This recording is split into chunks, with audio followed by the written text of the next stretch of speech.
Hello বন্ধুরা, কেমন আছেন আপনারা সবাই? 2008 সালে মুক্তি পাওয়া মুভি দ্য রিডার। মুভির director Stephen ডালরি।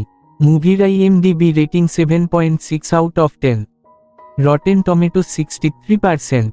Rate your music 3.2 out of 5 এবং 89% গুগল ইউজার্স এই মুভিকে লাইক করেছে।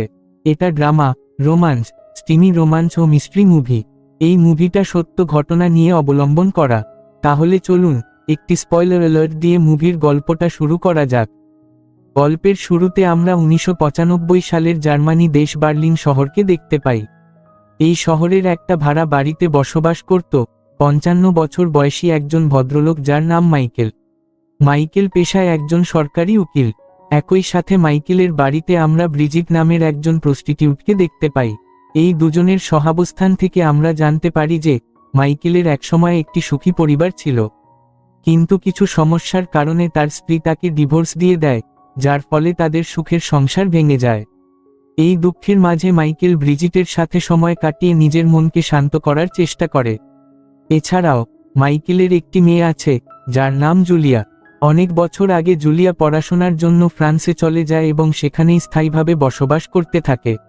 এরপরে ব্রিজিট যখন কাজ শেষ করে বাড়ি যাচ্ছিল, তখন মাইকেল তাকে বিদায় জানিয়ে বলে, আবার আমাদের দেখা হবে। তারপরে মাইকেল বাড়ির জানালা দিয়ে বাইরে তাকালো। চোখে পড়ল একটি ট্রাম ধীরে ধীরে রেল লাইন বেয়ে এগিয়ে যাচ্ছে। ট্রামটি দেখে তার অতীতের স্মৃতি মনে পড়ে যায়। সিন কেটে গিয়ে আমরা চলে যাই 1958 সালের পশ্চিম জার্মানির নিউস্তাদত শহরে। সেখানে 18 বছর বয়সী এক ছেলেকে দেখা যায়, যিনি আর কেউ নন, তিনি নিজেই মাইকেল। তখন মাইকেল কলেজের ক্লাস শেষ করে বাড়ি ফিরছিল। হঠাৎ তার প্রচণ্ড শরীর খারাপ হয়। অসুস্থতার কারণে মাইকেল একটি বিল্ডিংয়ের সামনে দাঁড়িয়ে পড়ে। ঠিক সেই মুহূর্তে 35 বছর বয়সী এক ভদ্রমহিলা সেখানে আসে। তিনি পেশায় ট্রামের টিকিট চেকার ছিলেন। তিনি মাইকেলের এই অবস্থা দেখে তাকে বাড়ি পর্যন্ত পৌঁছে দেয়। এরপরে মাইকেল যখন বাড়িতে বিশ্রাম নিচ্ছিল, তখন একজন ডাক্তার তার চিকিৎসা করতেছিল। ডাক্তার চিকিৎসা করে জানতে পারে যে মাইকেলের টাইফয়েড জ্বর হয়েছে। এই জ্বর থেকে সেরে উঠতে তাকে 1 মাস বিশ্রাম নিতে হবে। মাইকেলের মা তার ছেলের এরকম অবস্থা দেখে খুব কষ্ট পান। 1 মাস পর মাইকেল যখন সম্পূর্ণ সুস্থ হয়ে ওঠে, তখন সে তার মাকে বলে, মা, 1 মাস আগে আমি যখন অসুস্থ ছিলাম, তখন একজন ভদ্রমহিলা আমাকে বাড়ি এনে সাহায্য করেছিলেন। তিনি না থাকলে আমি বাড়ি ফিরে আসতে পারতাম না। মাইকেলের মা এই কথা শুনে তাকে বলে, তাহলে তোমার উচিত সেই ভদ্রমহিলাকে ধন্যবাদ জানানো। মাইকেল তার মায়ের কথা শুনে প্রস্তুত হয়ে সেই ভদ্রমহিলার বাড়িতে একটি ফুল নিয়ে গেল। সে তাকে ধন্যবাদ জানাতে চেয়েছিল। সেই ভদ্রমহিলা তখন তার ঘরে কাজ করছিলেন। মাইকেলকে দেখে তিনি খুব খুশি হয় এবং তাকে জিজ্ঞেস করে, কেমন আছো তুমি? তোমার শরীর এখন ঠিক আছে তো? মাইকেল বলে, হ্যাঁ, এখন আমার শরীর ঠিক আছে এবং আমি খুব ভালো আছি। আপনি কেমন আছেন? আর আমি আপনাকে ধন্যবাদ জানাতে একটি ফুল নিয়ে এসেছি। আপনি যদি ওই দিন আমাকে সাহায্য না করতেন, তাহলে আমার কি হতো আমি নিজেও জানতাম না। সেই ভদ্রমহিলা তাকে বলে, এতে ধন্যবাদ জানানোর কি আছে? এটা তো আমার কর্তব্য। আচ্ছা, যাই হোক, তুমি আমার জন্য ফুল নিয়ে এসেছো, এর জন্য আমি তোমাকে ধন্যবাদ জানাই। আর আমি তোমাকে আরেকটি কথা বলতে চাই, আমি এখন একটু ব্যস্ত আছি। তুমি আমার জন্য বাইরে অপেক্ষা করো, আমি কাজ শেষ করে তোমার সাথে কথা বলবো। মাইকেল বলে, ঠিক আছে, আমি ফুলটা এখানে রেখে দিচ্ছি, আর আমি বাইরে গিয়ে আপনার অপেক্ষা করছি। মাইকেল এই কথা বলে ঘরের বাইরে অপেক্ষা করতে লাগলো। সে লুকিয়ে লুকিয়ে সেই ভদ্রমহিলাকে দেখার চেষ্টা করছিল। সেই ভদ্রমহিলার মনে হচ্ছিল কেউ যেন বাইরে থেকে তাকে লুকিয়ে দেখছে। তখন তিনি জিজ্ঞেস করলেন, কে ওখানে? মাইকেল একটু ঘাবড়ে গেল এবং সেই ভদ্রমহিলার সাথে দেখা না করেই সেখান থেকে চলে যায়। পরের দিন সকালবেলায় সেই ভদ্রমহিলা ট্রামে কাজ করতে গিয়েছিলেন। তখন সেখানে মাইকেলও উপস্থিত ছিল।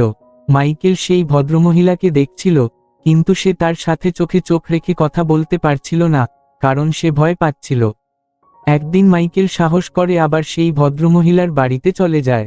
সেই ভদ্রমহিলা মাইকেলকে দেখে অবাক হয়ে জিজ্ঞেস করে, এ কি, তুমি এখানে? মাইকেল উত্তর দেয়, হ্যাঁ, আমি এখানে এসেছি। আপনার কথা খুব মনে পড়ছিল, তাই আপনার সাথে দেখা করতে এলাম। সেই ভদ্রমহিলা তার কথা শুনে বলে, ও, বুঝতে পারছি তোমার বিষয়টা। ঠিক আছে, তুমি ঘরে ঢোকার আগে আমার জন্য একটা কাজ করে দিতে পারো? বাড়ির নিচে একটা গোডাউন আছে, সেখানে অনেক কয়লা পড়ে আছে। তুমি আমার জন্য সেই কয়লাগুলো নিয়ে আসো, সেগুলো আমার কাজে লাগবে। মাইকেল সেই ভদ্রমহিলার কথা শুনে গোডাউনে চলে যায় এবং কয়লাগুলো সংগ্রহ করতেছিল। কিছুক্ষণ পর মাইকেল সেই কয়লাগুলো নিয়ে ফিরে আসে। সেই ভদ্রমহিলা মাইকেলকে দেখে বলে, তুমি তো অনেক নোংরা হয়ে গেছ। একটা কাজ করো, তুমি আমার বাথরুমে যাও এবং ফ্রেশ হয়ে নাও। মাইকেল এই কথা শুনে যখন ফ্রেশ হতে যাচ্ছিল, তখন সেই ভদ্রমহিলা তাকে জড়িয়ে ধরে বলে, তুমি তো আমার কাছ থেকে এটাই চেয়েছিলে। এরপর তাদের মধ্যে সম্পর্ক আরও গভীর হয় এবং দুজনের মধ্যে ভালোবাসার সম্পর্ক তৈরি হয়। তারপরে রাতের বেলায় মাইকেলের পুরো পরিবার যখন ডিনার করতেছিল, তখন মাইকেলের বাবা তাকে প্রশ্ন করে, মাইকেল, তুমি আজ সারাদিন কোথায় ছিলে? তোমার বাড়ি ফিরতে এত দেরি হলো কেন? মাইকেল তার বাবার দিকে তাকিয়ে বলে, বাবা, আমি আজ রাস্তা হারিয়ে ফেলছিলাম, এজন্য আমার বাড়ি ফিরতে এত দেরি হয়ে গেছে। মাইকেলের ছোট বোন তার কথায় সন্দেহ প্রকাশ করে বলে, কেউ কি নিজের এলাকায় হারিয়ে যায়? আমার তো মনে হয় তুমি মিথ্যা কথা বলছো। কোথায় গিয়েছিলে সেটা বলো। মাইকেলের মা তার ছোট মেয়েকে শান্ত করে বলে, আচ্ছা, এসব কথা বাদ দাও। আমার মাইকেলের প্রতি পুরো বিশ্বাস। সে মিথ্যা কথা বলছে না, যা বলছে সব সত্যি কথা।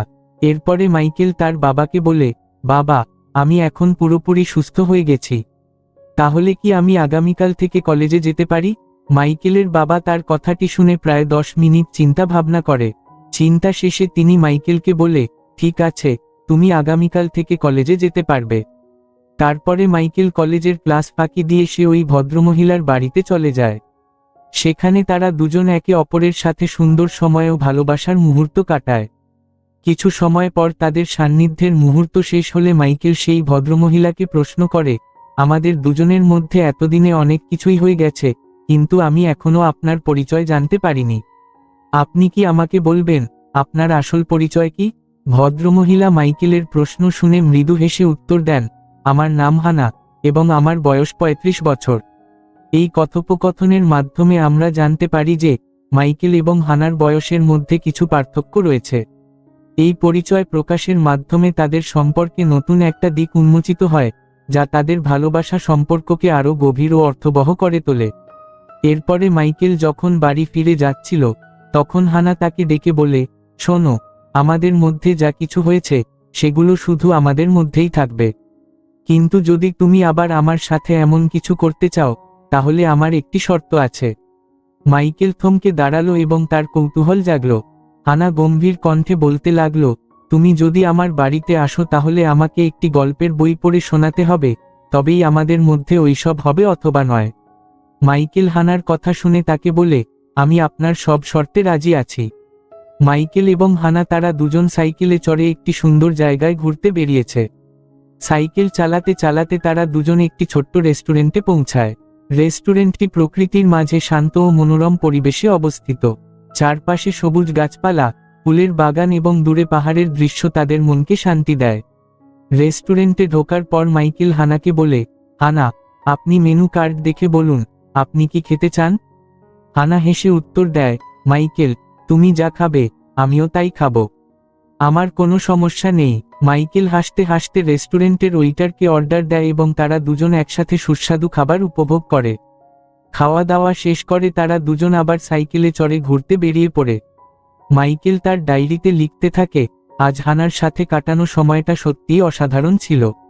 প্রকৃতির মাঝে এই শান্ত পরিবেশ, হানার হাসি, এবং আমাদের কথোপকথন, সবকিছুই মনে রাখার মতো।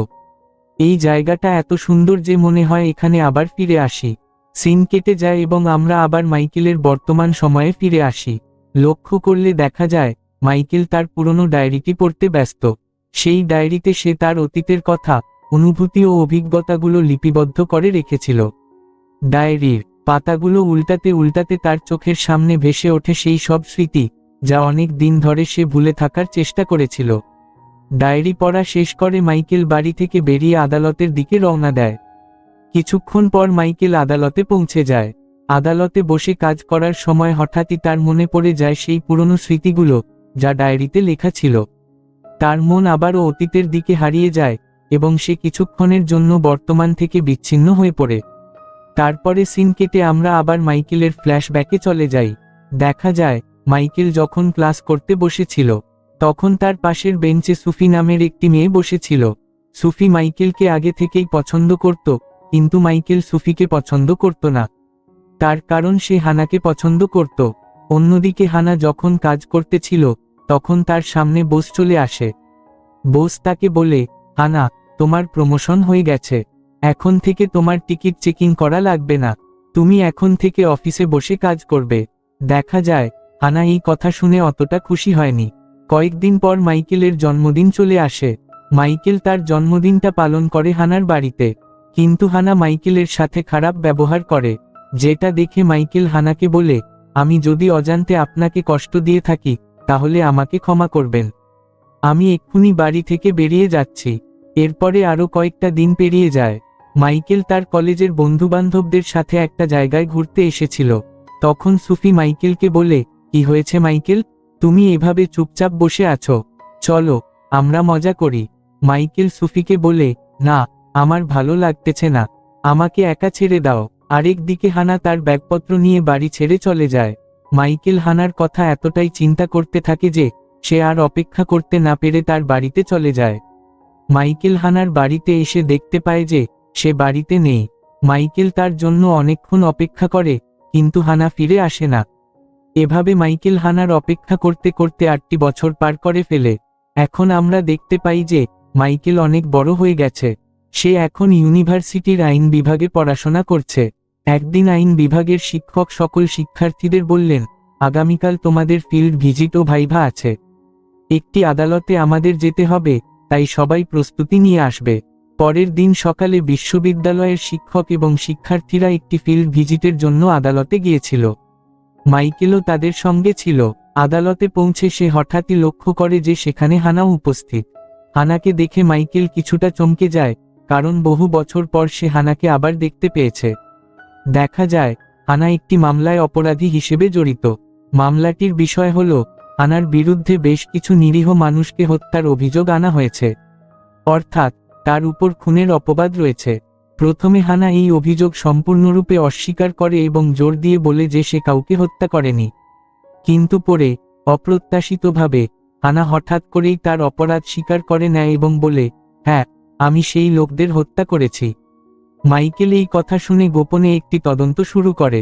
তদন্তের মাধ্যমে মাইকেল জানতে পারে যে হানা আসলে অশিক্ষিত এবং অশিক্ষিত থাকার কারণে সে এই মিথ্যা মামলায় জড়িয়ে পড়েছে। মাইকেল এই বিষয়গুলো নিয়ে তার শিক্ষকের সাথে কথা বলে।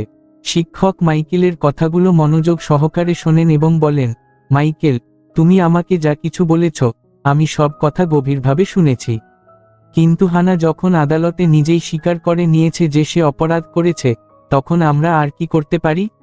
এমন পরিস্থিতিতে আমাদের হাত অনেকটাই বাঁধা। মাইকেল তার শিক্ষকের কথা শুনে চিন্তা করে সে এখন নিজেই হানাকে এই বিপদের হাত থেকে বাঁচাবে। এরপরে মাইকেল জেলে গিয়ে হানার সাথে দেখা করতে যায়, কিন্তু কিছুক্ষণ দাঁড়িয়ে চিন্তা করার পর সে নিজেকে প্রশ্ন করে সে কি আসলেই হানাকে এই বিপদ থেকে বাঁচাতে পারবে। অবশেষে গভীর চিন্তাভাবনা করে মাইকেল সিদ্ধান্ত নেয় যে সে আর হানাকে বাঁচাবে না। তারপরের দিন মাইকেল আবার আদালতে যায়, কারণ সেই দিন হানার শুনানি ছিল। কিছুক্ষণ পর আদালতের ভিতরে জর্জ তার রায় শোনায়। জর্জ ঘোষণা করে যে হানা যেসব অপরাধ করেছে তার জন্য তাকে যাবজ্জীবন কারাদণ্ড দেওয়া হয়েছে। হানা জর্জের কথা শুনে প্রচণ্ড কষ্ট পায়। একই সাথে মাইকেলও এই রায় শুনে গভীরভাবে মর্মাহত হয়। দুজনের মনে এক অদৃশ্য বেদনা জেগে ওঠে, যা তাদের ভবিষ্যতের পথকে আরও অনিশ্চিত করে তোলে। এরপরে 1978 সাল চলে আসে। আমরা দেখতে পারি মাইকেল তার মায়ের সাথে দেখা করতে ওনার বাড়িতে এসেছিল। বিকেল বেলায় মাইকেল তার রুমে কাজ করার সময় হঠাৎ তার বক্সে কিছু পুরনো জিনিসপত্র দেখতে পায়। সেই জিনিসপত্র দেখে তার হানার কথা মনে পড়ে যায়। হানার সাথে তার অনেক স্মৃতি জড়িয়ে আছে, যা তাকে আবেগাপ্লুত করে তোলে। তারপরে 1988 সালে আমরা মাইকেলকে দেখতে পারি, যে কিনা হানার সাথে দেখা করতে জেলে গিয়েছিল। মাইকেল জেলের ভিতরে প্রবেশ করে এবং সে হানার সাথে দেখা করে। তারা দুজন একে অপরের সাথে অনেকক্ষণ গল্প করে। তাদের কথোপকথনে পুরনো দিনের স্মৃতি, বর্তমানের অবস্থা এবং ভবিষ্যৎ নিয়ে আলোচনা হয়। গল্প শেষে মাইকেল হানাকে বিদায় জানিয়ে সেখান থেকে চলে যায়। পরের দিন সকালে মাইকেল আবার জেলে গিয়েছিল হানার সাথে দেখা করতে। জেলের গেটে পৌঁছে সে জেলারের দিকে এগিয়ে গেল। জেলার একটি ছোট কক্ষে বসেছিলেন, তার টেবিলে কিছু কাগজপত্র এবং একটি কম্পিউটার ছিল। মাইকেল দরজার কাছে গিয়ে দাঁড়ালো এবং বলল, আমি হানার সাথে দেখা করতে এসেছি। আমি কি তার সাথে দেখা করতে পারি? জেলার মাইকেলের দিকে করুণ দৃষ্টিতে তাকালেন এবং ধীরে বললেন, আমাকে ক্ষমা করবেন, মাইকেল। আপনি হানার সাথে আর কোনো দিন দেখা করতে পারবেন না, কারণ হানা মারা গেছেন। গতকাল আপনি তার সাথে দেখা করে বাড়ি চলে যাওয়ার কয়েক ঘন্টা পর হানা আত্মহত্যা করেছেন। মাইকেলের মুখ থেকে কোনো শব্দ বের হলো না, তার চোখে অবিশ্বাস আর বেদনার ছাপ স্পষ্ট হয়ে উঠল। জেলার আবার বললেন, আমরা আপনাকে এটা বলতে পারিনি যে হানা কেন আত্মহত্যা করলেন। তার কারণ আমাদেরও জানা নেই। তবে আপনি যদি চান, আমাদের সিনিয়র অফিসারের সাথে এই বিষয়ে কথা বলতে পারেন। তিনি আপনাকে আরও কিছু তথ্য দিতে পারবেন। কিছুক্ষণ পর মাইকেল জেলের সিনিয়র অফিসারের সাথে দেখা করলেন। সিনিয়র অফিসার একজন গম্ভীর মানুষ, তার চেহারায় কর্তব্যনিষ্ঠার ছাপ স্পষ্ট। তিনি মাইকেলের দিকে তাকিয়ে বললেন, মাইকেল, আমি আপনার দুঃখ বুঝতে পারছি। আমার সাথে আসুন, আমি আপনাকে সেই রুমে নিয়ে যাব যেখানে হানা বন্দী ছিলেন। সেখানে গিয়ে আমরা কিছু বিষয় নিয়ে আলোচনা করতে পারি। সিনিয়র অফিসার মাইকেলকে একটি সরু করিডোর দিয়ে নিয়ে গেলেন। করিডোর দুপাশে লোহার গ্রিল দেওয়া দরজা, যার পিছনে বান্দিদের কক্ষ। আলো ম্লান, পরিবেশ নিস্তব্ধ। তারা একটি কক্ষের সামনে এসে দাঁড়ালেন। সিনিয়র অফিসার দরজা খুললেন এবং বললেন, এই হলো সেই রুম যেখানে হানা বন্দী ছিল। এরপর সিনিয়র অফিসার মাইকেলকে হানার আত্মহত্যার পেছনের সমস্ত সত্য ঘটনা জানান। মাইকেল তার কথা শুনে গভীরভাবে মর্মাহত হন। হানার মৃত্যুর পেছনের বেদনাদায়ক কারণগুলো জানতে পেরে তার হৃদয় ভারাক্রান্ত হয়ে ওঠে।